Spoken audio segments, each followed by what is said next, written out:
Hello, welcome back to Petrol Blog's rubbish YouTube channel.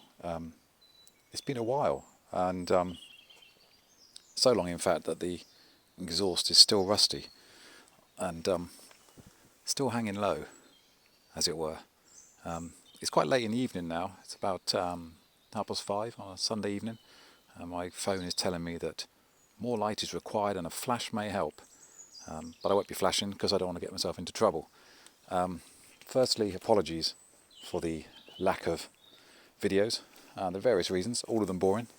But the main thing is, this is the Peugeot, and I think the Peugeot was the last video we did.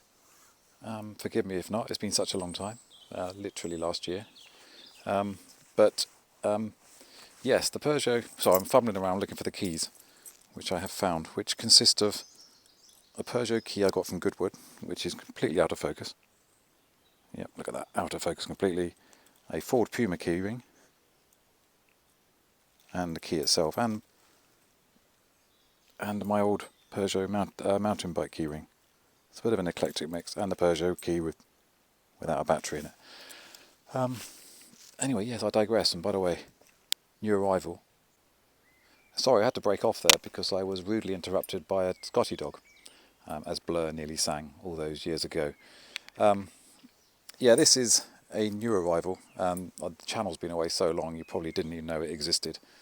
Well, you knew the BMW Compact existed, but you didn't know this was part of the fleet.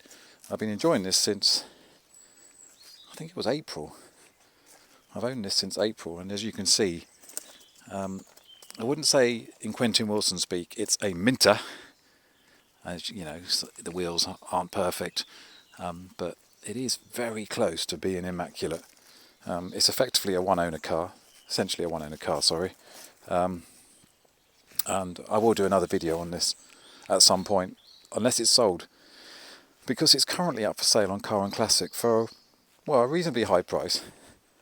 But I've done some research and I found out that I've listed it for what I think it's worth, and I'll hang on to it until I get the right price because, well, I really like it, even though it is only a 316, although as a 2000 it's actually the 316 is actually a 1.9 litre.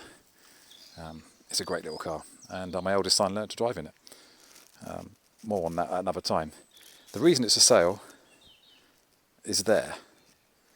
Don't know if you remember when we did the last video on the Peugeot, I kind of said that I'm waiting for something to go wrong.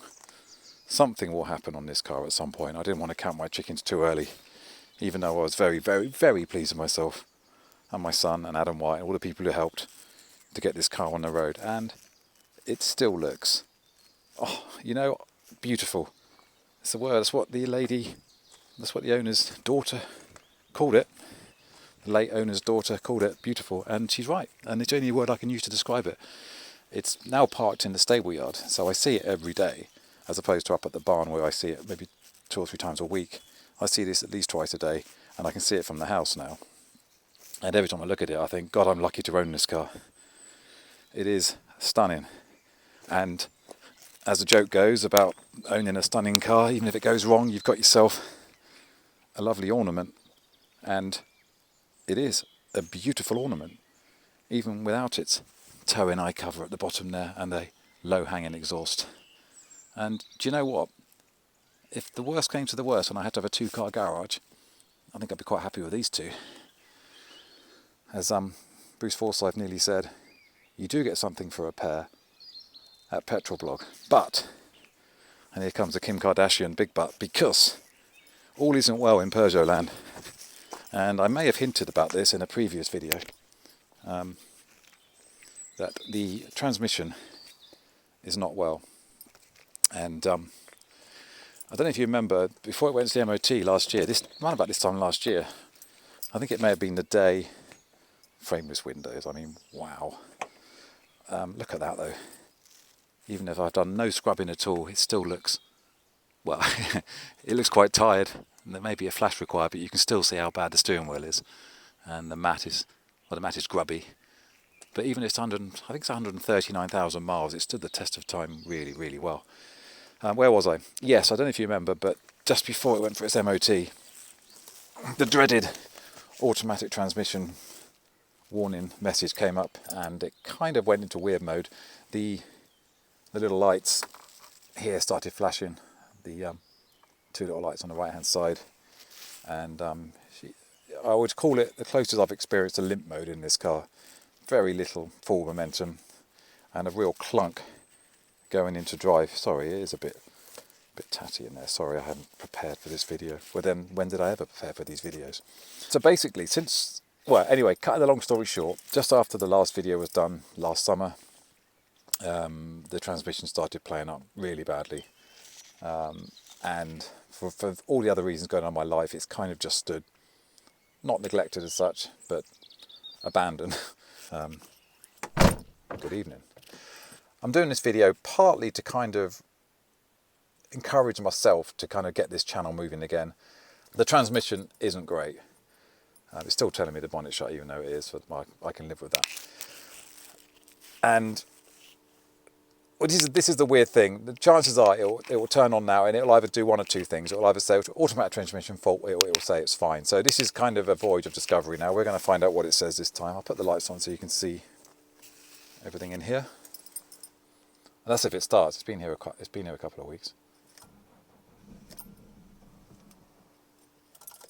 Don't know if the battery's going to take it. Let's have a go. One more. Yeah, that's not good, is it?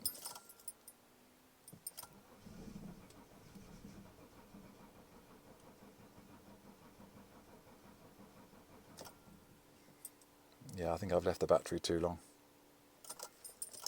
Give it one more go.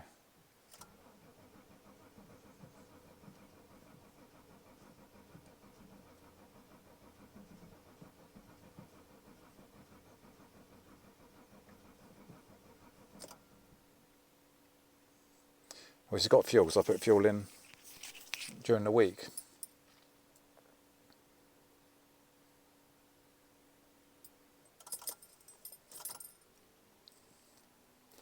Here we go. Oh, I think I had it then. I turned it off too quick.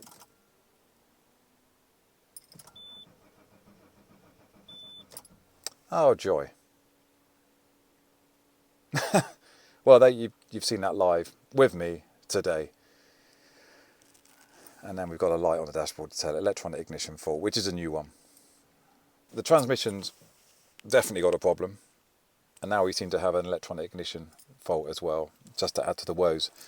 What I was going to say about this is, I think we've got one of four choices. One is, well, the first one is pretty drastic, and that is to move the car on and let somebody else have a go at giving this car a lease of life. But I really don't want to do that. A lot of blood, sweat, well, gallons of blood, sweat and tears metaphorically speaking, went into this car. Came a long way with this car, and I do love it, as I said at the start. So I don't think selling it on is the option. I wouldn't get what I needed for it. So that's the option number one, which is kind of out of the question. Number two would be to find someone to recondition or rebuild or repair the transmission. The place I was recommended in Exeter won't touch it because it's too old. So I reached out on Twitter the other day to see if anyone can recommend anyone. Bristol Transmissions came up 2 or 3 times, and a couple of others came up which looked quite interesting. So that is an option. Obviously you transport the car there and hope that they're trustworthy and they can do a good job. The third option is to try the transmission fluid flush, which I know a few people have recommended on a previous video. Looked into that. Sounds like I would need to do 4 flushes. So effectively 4 fill-ups before you can get to the 5th fill-up, which is the real fill-up. So you effectively fill up. I can't remember the exact quantity, so I'm not even bother guessing. But I worked it out. It would cost about 400 quid in transmission fluid to kind of do the flush and to do the next refill. So effectively 5 fill-ups, isn't it? It's about 400 quid. And at the end of that, there's no guarantees. There are no guarantees that will work. You're kind of left wondering. Which is why I kind of think maybe taking to a specialist is probably a better option, because at least they can give me the diagnosis if I trust them. The fourth option, is my son's favourite option, is to a manual swap. There was a manual swap on eBay, or everything you needed for a manual swap on eBay last year for about 399 quid, or about 400 quid, or £399. I should have basically taken that at the time, because that was quite a good deal. I phoned up the garage who offered it, or the scrapyard who offered it at the same time, and they don't no longer offer them because apparently people aren't scrapping V6 406 coupes anymore, only scrapping diesels. So the chances of finding a diesel are slim. I have to be honest, a manual swap would be my preferred option if I could find a manual swap and someone to do it. Although, as we now know, we have another problem to add to the list. Right, so we now no longer have a transmission. I can't even show you what the transmission is doing. Basically, what a waste of time. This is why I don't do videos. So I've got an ignition fault, a transmission fault, and 2 months before the MOT runs out. I'm sorry if that hump or harumph sounded really loud on this. Apologies. So I'm reaching out to my couple of people who like this channel to say, what would you do?